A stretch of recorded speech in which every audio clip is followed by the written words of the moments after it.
नमस्कार, SCL news में आपका स्वागत है और मैं हूं journalist doctor Harish Chandra Lakhera. UCC यानी यूनिफॉर्म सिविल कोड यानी समान नागरिक संहिता का उत्तराखंड से अब प्रारंभ हो चुका है। अब सवाल यह है कि इससे उत्तराखंड को अकेले में क्या फायदा होगा और भारत भर में क्या असर होगा। लेकिन इस दौरान एक देखने की बात है कि पूरे विपक्ष में अब इससे पूरा उथल पुथल हो चुका है, क्योंकि ठीक लोकसभा चुनाव से पहले ये प्रोसेस हुआ है उत्तराखंड में। और जो लोग कट्टर लोग, जो धर्मांध लोग चुनौती दे रहे थे कि इस कानून को लेके दिखाओ, आखिर वो आ चुका है। और ये लंबे समय से इसकी प्रतीक्षा थी। यहां तक कि सुप्रीम कोर्ट भी विभिन्न अपने आदेशों में कह चुका है कि इस कानून की जरूरत है।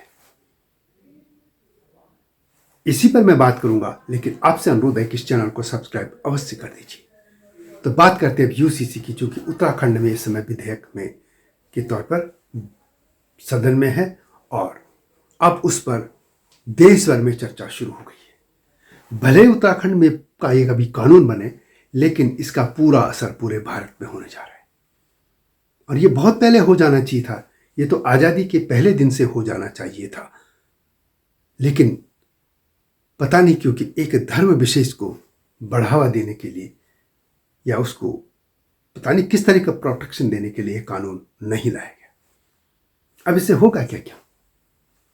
उत्तराखंड में जो कमेटी ने रिपोर्ट दी है, यानी जस्टिस रंजना देसाई के नेतृत्व में जो कमेटी बैठी थी, उसने जो रिपोर्ट दी है उसमें बहुत सी चीज़ें हैं। और उसने लगभग 2.5 लाख लोगों से भी संपर्क किया। दिल्ली में भी वो आए थे, यहाँ तक कि एक सजेशन मैंने भी दिया था। अब मुख्य तौर पर जो कि एक आम आदमी के लिए बात है, मैं उसी तरह से बात करूंगा। बाकी तो वो कानून की बात है, वकील जाने, सरकार जाने, और टेक्निकल उसमें नहीं जा रहा। सीधी सी तो बात यह है कि पारिवारिक मामलों में, यानी शादी विवाह, तलाक, गोद लेना, संपत्ति के मामले, ये सब में एक समान कानून होगा। किसी मजहब को ये परमिशन नहीं दी जाएगी कि वो 4 शादी कर सके। किसी को भी शादी करनी है, तलाक लेना है, तो अब कानून के हिसाब से होगा। शादी के लिए रजिस्ट्रेशन करना होगा और शादी की भी एक उम्र तय है सबके लिए, वो भी मानना पड़ेगा। यानी अभी ये कानून बन जाने पर इसके ये जो विधेयक है, इसके बाद उत्तराखंड की सीमा के भीतर चाहे किसी भी धर्म का, पंथ का, मजहब का व्यक्ति रह रहा है, उस पर वही कानून लागू होगा जो दूसरों पर होगा। यानी सब एक समान होंगे। अब ये हलाला, 3 तलाक या 4 शादियां ये बिल्कुल नहीं हो पाएंगी। ये तो मुख्य बातें हैं। इसके अलावा वैसे सरकार ने वहाँ की जो जनजातियां हैं, 5 जनजातियां हैं वहाँ पे मुख्य तौर पर, उनको इस कानून के दायरे से अलग रखा है। कि भारत भर में ऐसे ही बात हो रही थी और सरकार को भी ये डर था कि इसका मैसेज गलत जाएगा, खासतौर पर जैसे झारखंड है, छत्तीसगढ़ है, उड़ीसा है, आंध्र प्रदेश है, जहाँ भी आदिवासी बहुत ज़्यादा है, राजस्थान में भी है, मध्य प्रदेश में भी, नॉर्थ ईस्ट में भी है, जो आदिवासी बहुल इलाके, वहाँ पे मैसेज जा रहा था। तो अब ये मैसेज चले जाएगा कि सरकार यदि जो भी राज्य इस तरीके के लाए कानून, वो इसको छोड़ देगा। उत्तराखंड में 5 मुख्य तौर पर जनजाति हैं: जौनसारी, थारू, बोक्सा, भोटिया और बनराजी मुख्य तौर पर ये हैं। और इनको इनसे छूट दिया गया है, इनको छूट दे दी गई है। इसके अलावा इसमें मुख्य तौर पर और बातें क्या हैं कि शादी के लिए 18 साल की बात है, क्योंकि खासतौर पर मुस्लिम में शादी की कोई वही नहीं थी। इसमें जो बच्चों का भी शादी कर लेते थे। इसके अलावा 4 शादियाँ भी थी, 3 तलाक और कई तरह के इसमें थे। तो ये है। इसके अलावा इसमें अब साफ तौर पर ये मान लीजिए कि बहु विवाह नहीं हो पाएंगे। तलाक भी अदालत से होगा, शादी के लिए रजिस्ट्रेशन होगा, गांव में इसकी व्यवस्था हो जाएगी। एक और बड़ी बात कि लिव इन रिलेशन, इसके लिए भी पंजीकरण कराना होगा यदि कोई रहता है तो, क्योंकि देहरादून में बड़ी शिकायतें आ रही थी इसकी। और इसके बाद रजिस्ट्रेशन करने पर लड़की के माता पिता और लड़के के माता पिता को इसकी सूचना दी जाएगी कि आपका बच्चा लिव इन रिलेशन में रह रहा है।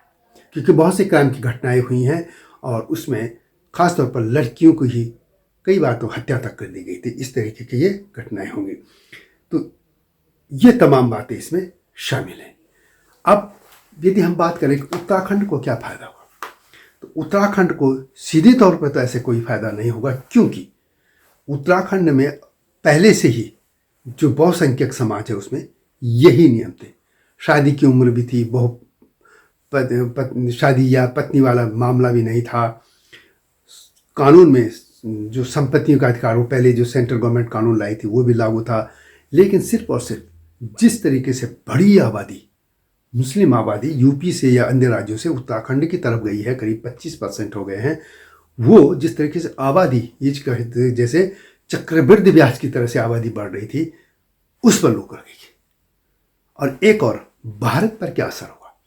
भारत पर यदि बैकडोर की से जो सत्ता को हड़पने की बात थी कि जो 25-25 बच्चे, 40, कई आप पाकिस्तान में देखिए कि एक एक परिवार में एक व्यक्ति 4 शादियां करता है, 30-30, 35-35 बच्चे होते हैं, उनके पाती पड़ता है, यानी जब वो मरता है तो एक आदमी की से करीब 100-150 संतानें हो चुकी होती हैं। तो वो उत्तराखंड में नहीं हो पाएगा।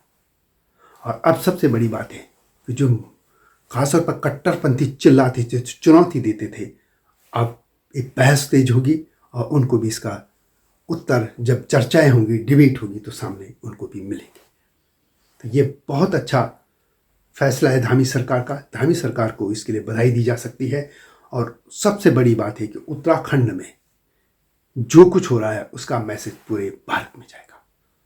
और ये सुप्रीम कोर्ट भी लगातार कहता रहा है विभिन्न आदेशों में कि इस तरह के कानून की जरूरत है। और ये संविधान में भी था कि इस तरह के कानून लाया जाना चाहिए। खुद संविधान में लिखा था कि समय आने पर यह भी होना चाहिए। तो ये अच्छी बात है कि उत्तराखंड से इसकी पहल हो रही है और ये पूरे भारत के राजनीतिक या भावी परिदृश्य को बदल देगा। क्योंकि आप देखिए, यदि पाकिस्तान में आप देखेंगे, जब आज़ाद हुआ था भारत, 2 टुकड़े हुए भारत के, तो पूर्वी पाकिस्तान और पश्चिम पाकिस्तान। पूर्वी जो कि बांग्लादेश है, तो पूर्वी पाकिस्तान में लगभग 22% हिंदू थे और पश्चिम पाकिस्तान में लगभग 18%। आज पाकिस्तान में मुश्किल से 1-1.5% भी हिंदू नहीं रहे। कहाँ गए वो? भारत कितने भाग के होंगे, यानी सब कन्वर्ट कर दिए गए। लेकिन भारत में जो मुस्लिम थे वो बढ़ते बढ़ते उनकी पॉपुलेशन लगातार सबसे ज़्यादा बढ़ती गई है, यानी चक्रवृद्धि ब्याज की दर से। क्योंकि कोई कंट्रोल ही नहीं रहा, 4-4 शादी कर रहे हैं, 25-25 बच्चे कर रहे हैं।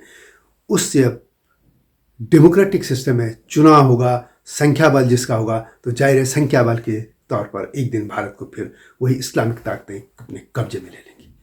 और ये बहुत अच्छा कदम होगा कि कम से कम इन ताकतों को अंकुश लगेगा।